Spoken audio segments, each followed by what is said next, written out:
بسم الله الرحمن الرحيم. سنة 1100 قبل الميلاد سقطت الدولة الحديثة، وضاع الجيش وضاع الذهب وضاعت الإمبراطورية التي مدت من تركيا إلى الصومال.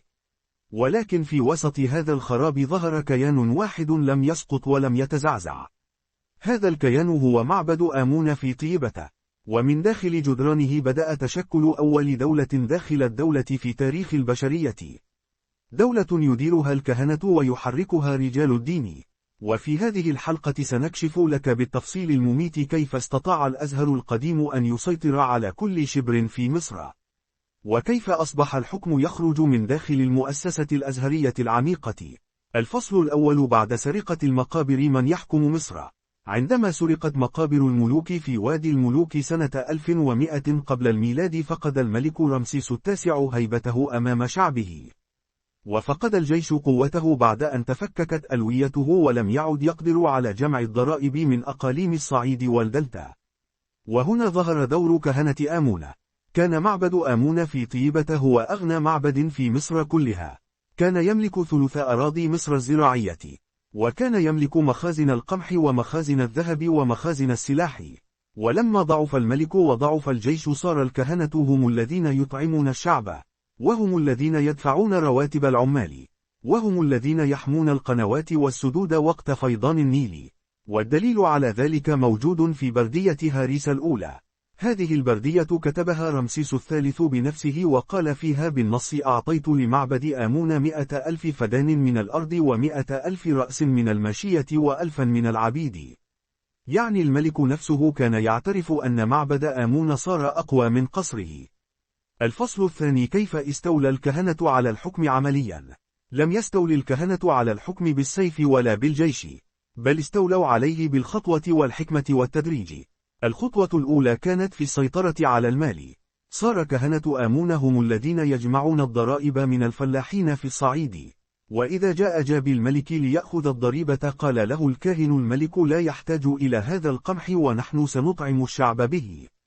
والشعب كان يصدق الكاهن ولا يصدق جابي الملك، لأن الكاهن هو الذي يصلي له عند موت أبيه، وهو الذي يكتب له التعويذة عند مرض ابنه. الخطوة الثانية كانت في السيطرة على القضاء. في عهد رمسيس 11 صار كهنة آمون هم الذين يحكمون في المنازعات بين الناس، وصارت أحكامهم نافذة أكثر من أحكام قاضي الملك. والدليل على ذلك موجود في بردية تورين القضائية. فيها تجد أن رجال المدجاي كانوا يرفعون تقاريرهم إلى كاهن آمون قبل أن يرفعوها إلى الملك. الخطوة الثالثة والأخطر كانت في السيطرة على التعيينات. صار كبير كهنة آمون هو الذي يعين حاكم طيبة وحاكم أسيوط وحاكم أبيدوس. وإذا أراد الملك أن يعين واحدا من قبله قال له الكاهن: هذا الرجل لا يرضى عنه آمون. وهكذا صار الملك دمية في يد الكاهن. الفصل الثالث: عملية نقل المومياوات أكبر دليل على سيطرة الأزهر.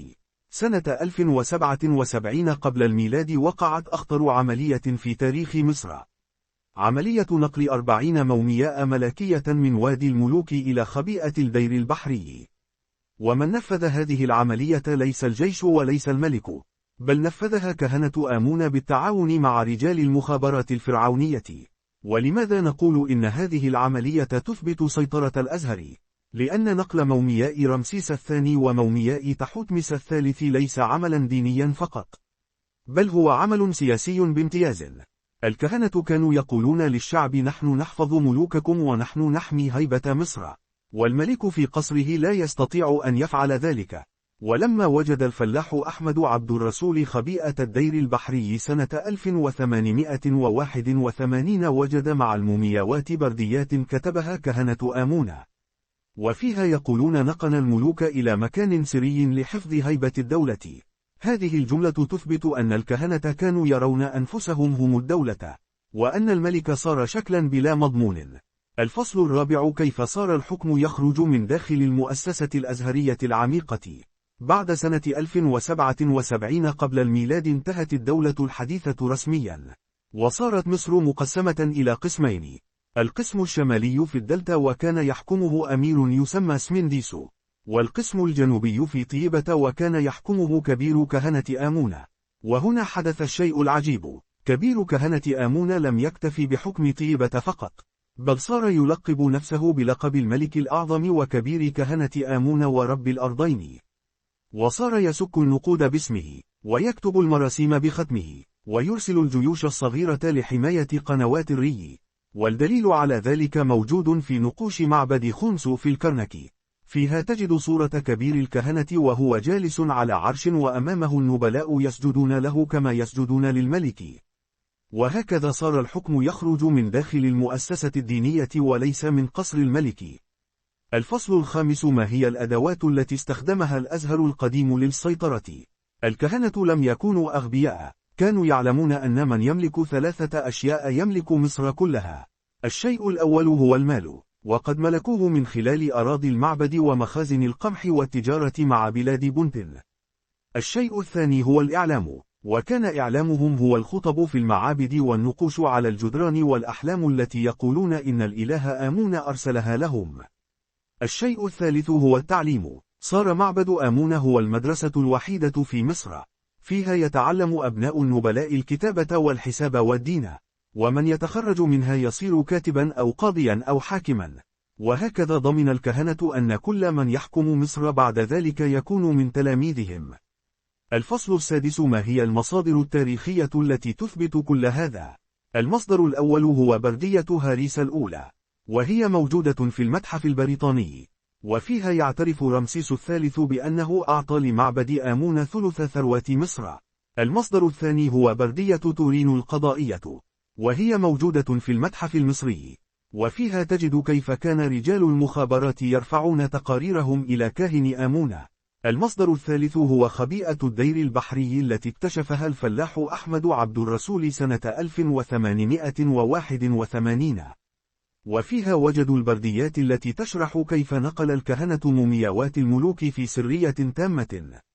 المصدر الرابع هو نقوش معبد خونسو في الكرنك، وفيها تجد صورة كبير الكهنة وهو جالس على العرش. الخاتمة: كيف نفهم ما حدث اليوم من خلال ما حدث أمس؟ سنة 1077 قبل الميلاد سقط الملك وبقي الكاهن، وسنة 2026 نراها تتكرر في أشكال أخرى. فالمؤسسة الدينية التي تملك المال والإعلام والتعليم تستطيع أن تحكم من دون أن تجلس على العرش. والأزهر القديم في طيبة علمنا درسا واحدا: من يملك عقول الناس يملك أرضهم ومالهم وجيوشهم. ولذلك إذا أردت أن تفهم كيف تحكم الدول فلا تنظر إلى القصر، انظر إلى المعبد، انظر إلى المدرسة، انظر إلى من يخطب في الناس كل يوم جمعة.